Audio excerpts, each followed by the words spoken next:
What is RNG in video games? And why do people criticize it? Gamers like to criticize RNG in games.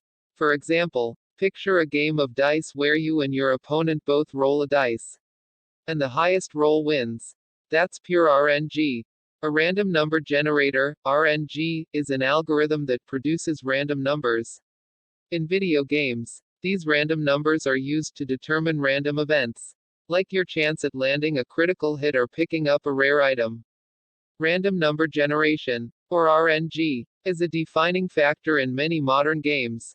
They're the reason why you always meet unique Pokémon, why items in Mario Kart are different each time you pick them up, and why you randomly find super cool treasure, or not, in Diablo. Some procedurally generated games, like the Binding of Issac or Minecraft, wouldn't even be possible without RNG. Not every game depends on RNG. Rhythm games like Dance Dance Revolution or Guitar Hero are a great example. Competitive multiplayer games like Rocket League and Mortal Kombat are practically devoid of randomness. 2. This isn't to say that all competitive games avoid RNGs. Counter-Strike Global Offensive uses RNG to determine how bullets hit targets. And Dota 2 uses RNG to determine how often abilities will affect opponents. There's an element of randomness in the gameplay, making it unpredictable. Randomness is what keeps things from becoming monotonous. It's what leads to curiosity and risk. And it's one of the best tools to keep a game fresh. Think of the blocks in Tetris. Each block in Tetris is chosen randomly.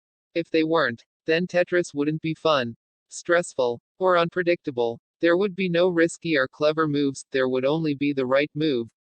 Tetris would be an endless memorization game, like counting down the digits of pi. Even some competitive games, like Hearthstone, rely heavily on risk-based mechanics that are more comparable to Yahtzee than they are to Mortal Kombat. And that's where RNG becomes a contentious subject. In an RNG-heavy game like Hearthstone, skill can take a backseat to luck. A lucky novice can beat a pro. So what happens when you stick RNG in other competitive games, like CS::GO or Dota? You end up with a lot of pissed-off gamers.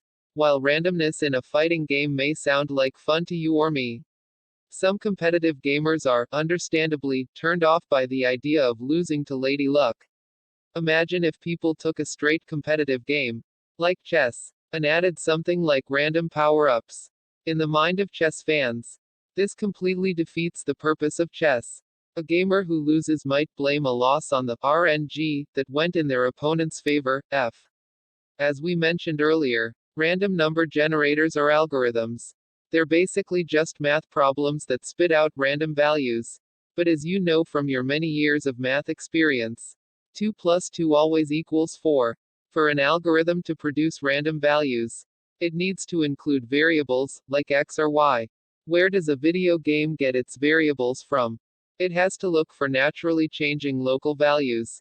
A game could use the console's internal clock as a variable, or the number of objects on screen, or your character's name, or even the sequence of buttons that you've pressed since starting the game. There are many ways for a computer to generate random numbers. In some cases, these numbers are actually predictable enough to manipulate. It's a bit like counting cards, except harder. RNG manipulation isn't a part of competitive gaming, but it's a part of classic RPGs and retro video games, where RNG algorithms were fairly straightforward. An experienced gamer can count their way into a perfect Pokémon or press seemingly random buttons to get rare items in Final Fantasy.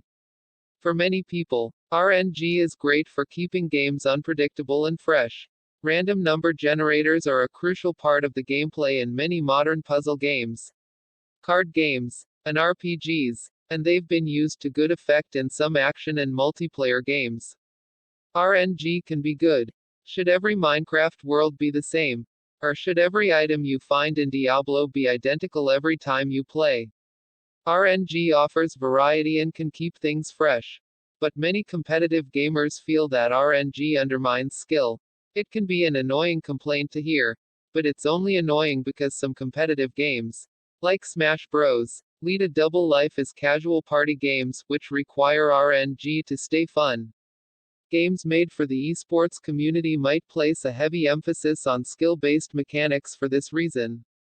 Text source: howtogeek.com